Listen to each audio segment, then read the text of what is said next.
hello everybody. I am our Malini. This is your Malini Simple Grammar YouTube channel. நம்ம சேனல்ல voice அப்படிங்கிற topic தான் நம்ம வந்து கிராமர் டாபிக் பார்த்துட்டு இருக்கோம். இதில் ஃபர்ஸ்ட் 3 டென்சஸ் சிம்பிள் டென்சஸ்க்கு கம்ப்ளீட் பண்ணிட்டு ப்ரெசன்ட் கண்டினியூஸ் டென்ஸுக்கான active to passive transformation of the sentences நம்ம பார்த்துட்டு இருந்தோம். லாஸ்ட் கிளாஸில் அதோட ஸ்ட்ரக்சர்லாம் டீட்டெயிலாக பார்த்துட்டு ஒரு 2 சென்டென்ஸ் மட்டும் நான் வந்து எக்ஸாம்பிள் சொல்லியிருந்தேன். ஸோ ரிமைனிங் வந்து அடுத்த கிளாஸில் பார்த்துக்கலாம்னு சொல்லியிருந்தோம். As usual before starting the class we have to see one Thirukkural.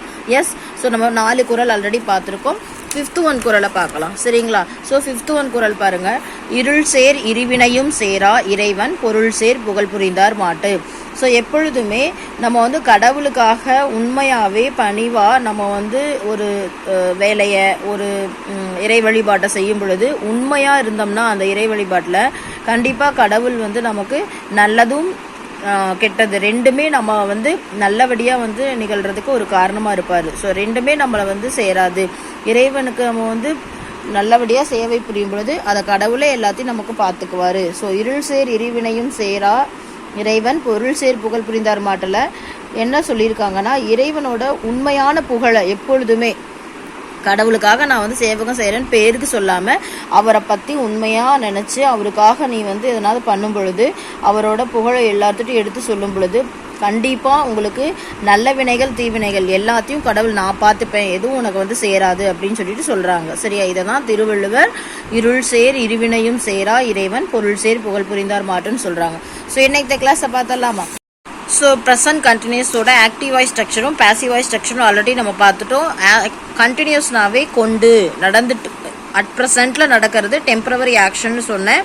So ஆமிசார் V1 ING இருக்கணும்னு சொன்னேன்.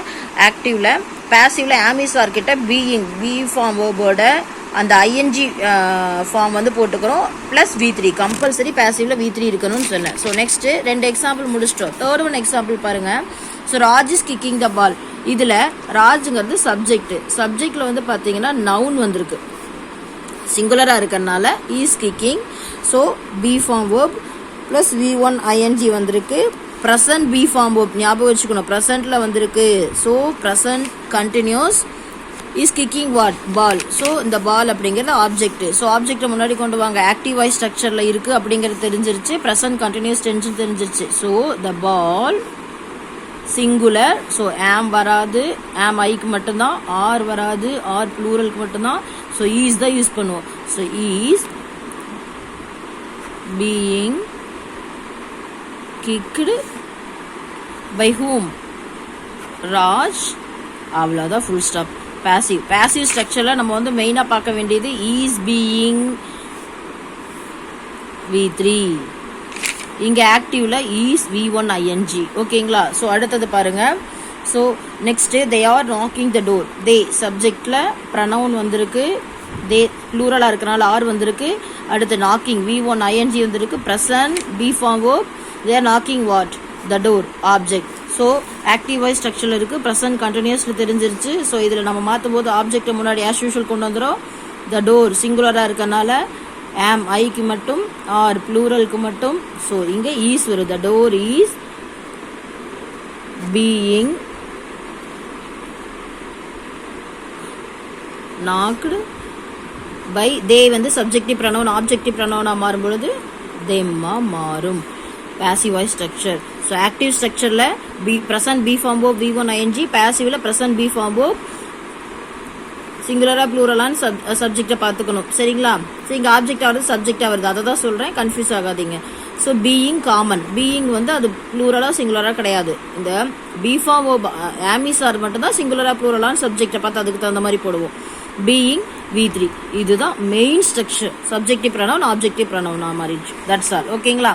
ஸோ நெக்ஸ்ட் பாருங்க. My father is surprising me in my birthday party. My father subject நவுனாக இருக்கு, ஃபாதர் சிங்குலராக இருக்கனால is. Present be form verb V1 ING. My father is surprising whom me இதான் ஆப்ஜெக்ட்னு சொல்லுவாங்க.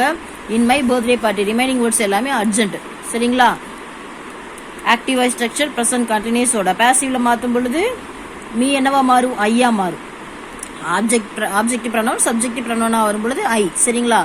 ஐ வந்து நான் என்ன வரும்? ஆம். ஈஸ் வராது, ஆர் வரும். I am as usual being surprised ED verb, சரிங்களா? Surprised by my father when எங்க எதுக்காக in my birthday party.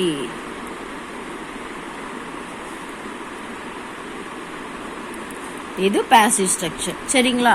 So I am being surprised. So objective pronoun மீயா ஐயா என்ன இருக்கு, ஹிம்மா இருக்கா, ஹிஸ்ஸா இருக்கா, ஹெர்ரா இருக்கா, என்னதுன்னு பார்த்தா அதுக்கு தகுந்த மாதிரி ஐயா மாத்திரமா ஷீயா ஹியான்னு ஒழுங்காக கரெக்டாக நம்ம பார்த்தோம்னா தான் புரியும். So you have to see the subjective and objective pronouns very carefully, otherwise it will be confused. Okay, so next பாருங்க, students are concentrating the sounds of the letters properly. இது ஒரு ஹோம்ஒர்க்காக வச்சுக்கோங்க. சரிங்களா?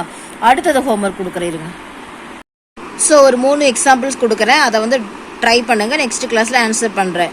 Students are concentrating the sounds of the letters properly. Subject, verb, object எது, agent எதுன்னு confirm பண்ணிட்டு அப்புறமா வந்து ஆக்டிவா பாசிவான்னு பார்த்துட்டு மாத்துங்க. அடுத்து he is beginning the story now.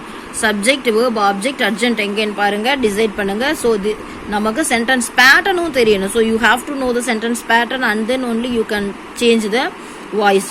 After knowing these details, definitely you can change it very easily. Okay, so you have to know these very well. So next பாருங்க, the teacher is correcting the notebooks at present. இதுவும் இந்த 3 question மட்டும் தான் உங்களுக்கு. So 6th one and 7th one 8th one இதை முடிச்சதுக்கு அப்புறமா நம்ம நெக்ஸ்ட் பார்க்கறது பாஸ்ட் கண்டினியூஸ் டென்ஸோட structure with examples. That's all the today's class. அழகான ஒரு ஸ்டோரியை பார்த்துட்டு நெக்ஸ்ட் நம்ம இந்த கிளாஸை கம்ப்ளீட் பண்ணிக்கலாம். ஓகேங்களா? ஸோ எல்லாருமே பொறாமப்படக்கூடிய அளவுக்கு தெனாலிராமனுக்கு வீடகவிங்கிற அந்த பட்டமும் இவ்வளோ அழகாக வந்து நகைச்சுவையோடு பேசக்கூடிய அந்த திறனும் எப்படி வந்ததுன்னு பார்த்தோம்னா, ஒரு தடவை வந்து அவர் ஒரு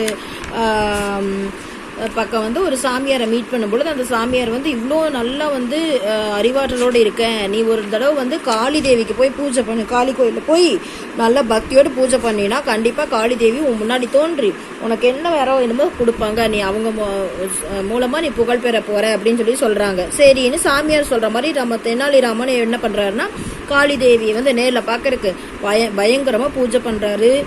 பூஜை பண்ணுறதுக்கு நிறைய கடுமையான மந்திரங்கள் எல்லாம் ஓதி பயங்கரமாக வந்து என்ன பண்ணுறாருன்னா பூஜையில் தீவிரமாக இருக்கார். அப்போ சடனாக 1000 தலை ரத்தம் சொட்ட சொட்ட பயங்கரமான தோற்றத்தோட காளி பார்க்குறாங்க. யார்டா நீ சிறுவா, என்னை எதுக்கு அழைச்ச, என்னை எதுக்கு கூப்பிட்டேன்னு சொல்லிட்டு கோபக்கனலோட பயங்கரமாக வந்து சூளாயத்து தரையில் ஓங்கி குதிச்சு நிமிந்து பார்க்குறாங்க காளி. ராம எதுவுமே அலட்டிக்கல, கண்களை திறந்து பார்க்குறான். கண்ணை திறந்து பார்த்தா எதிரில் காளி. அந்த காட்சி அவனால் நம்ப முடியல. தன்னைத்தானே கிள்ளி பார்த்துட்டு என்னடா இது கனவெல்லாம் கிடையாது, நிஜம்தான் நாட்டு இருக்குது, இவ்வளோ முகங்களா காளிக்கு, எவ்வளோ கோரமான காட்சி அப்படின்னு சொல்லிட்டு கிண்டல் பண்ணலாம் என்னன்னு கிண்டலாக சிரிச்சு சிந்தித்துட்டு இருக்கான். அதுக்குள்ள காளி வந்து கோவப்பட்டுட்டு என்ன ஊமை மாதிரி இருக்கிற, ஊமை மாதிரி நீ இருக்கிறத எனக்கு கூப்பிட்டையா அப்படின்னு சொல்லுங்காட்டி, இவ்வளோ மந்திரத்தை சொல்லி என்னை கூப்பிட்டேல, உனக்கு என்ன வரம் வேணும் அப்படின்னு சொல்லி கேட்கங்காட்டியும் அவரு நினச்சிக்கிட்டு இருக்காரு, கொடுக்குற தெய்வம் கூரையை பிச்சுக்கிட்டு கொடுக்குமா அப்படின்னு சொல்லிட்டு யோசிச்சுக்கிட்டு சரி அப்படின்னு சொல்லிட்டு மனசுக்குள்ளே சிரிச்சிட்டு இருக்காரு. அவர் சிரிக்கிறத பார்த்து நீ சிரிக்கிறதுக்கு தான் என்னை கூப்பிட்டியான்னு சொல்லி காளி பயங்கரமா கோவமா கொந்தளிக்கிறாங்க பயங்கரமா.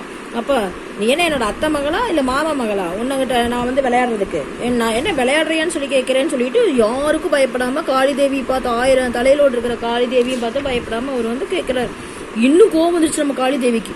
கோவம் பயங்கரமா வந்த உடனே என்ன சொல்றாங்க, என்னடா தெனால், என்னடா இது என்னை கூப்பிட்டு இப்படி வந்து பண்ற, இப்போ வந்து எதுக்காக சிரிக்கிற, நீ சிரிக்கிறத பாக்குறக்கா நான் வந்து உன்னை வர சொன்னேன்னு சொல்லிட்டு பயங்கரமா கோவப்படுறாங்க. தேவையில்லாம இப்படி கோவப்படுத்திட்டேமேன்னு சொல்லிட்டு சாந்தப்படுத்தலான்னு சொல்லிட்டு ஒரு